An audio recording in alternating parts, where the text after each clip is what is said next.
আজান আগে না বয়ান আগে? আজানের গুরুত্ব আল্লাহর কাছে বেশি না বক্তার বয়ানের গুরুত্ব আল্লাহর কাছে বেশি? বয়ান চলাকালীন সময়ে হাফিজুর রহমান সিদ্দিকী কুয়াকাটা হুজুরের বয়ান চলাকালীন সময়ে এশার আজান হয় এবং আব্বাসী হুজুরের বয়ান চলাকালীন সময়ে এশার আজান হয়।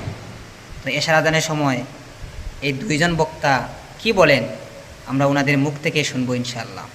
প্রথমেই আব্বাসী সাহেব কি বলেন, ওনার বয়ান চলাকালে আজান হয়, তিনি কমিটি এবং মুয়াজ্জিনকে কি বললেন আমরা সেটা শুনি। তারপরে শুনবো মাওলানা হাফিজুর রহমান সিদ্দিকী সাহেব কি বলেন। টাইম কত? হ্যাঁ, মৌলভী সাহেব 15 মিনিট দেরি করতে পারতো না আজানটা আজকে? বলে রাখা তো দরকার ছিল। হ্যাঁ, 15 মিনিট 20 মিনিট দেরি করা যেত তো। বসেন, আমি দোয়া করে দিচ্ছি।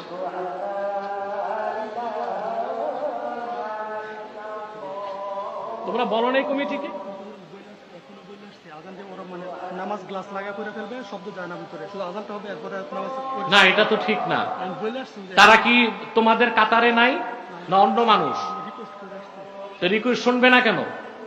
হাজার হাজার লোক বসে আছে, 10-15 মিনিট পরেও তো আজান হতে পারত। হ্যাঁ, সমস্যা আছে নাকি? বস। তো মাইকগুলো বন্ধ করে দাও, বাইরে সব বন্ধ করে দাও, ভিতরে দাও, ভিতরে হরেন চলবে।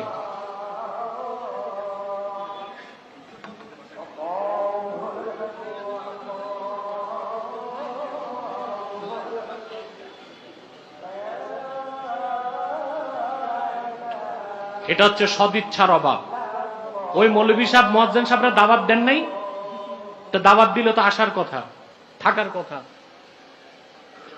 আমরা আমাদের ভিতরটা পরিষ্কার করতে পারলাম না, এটাই দুঃখ। সাধারণ জনগণের দোষ নাই, দোষ এই মৌলভীদের মধ্যে।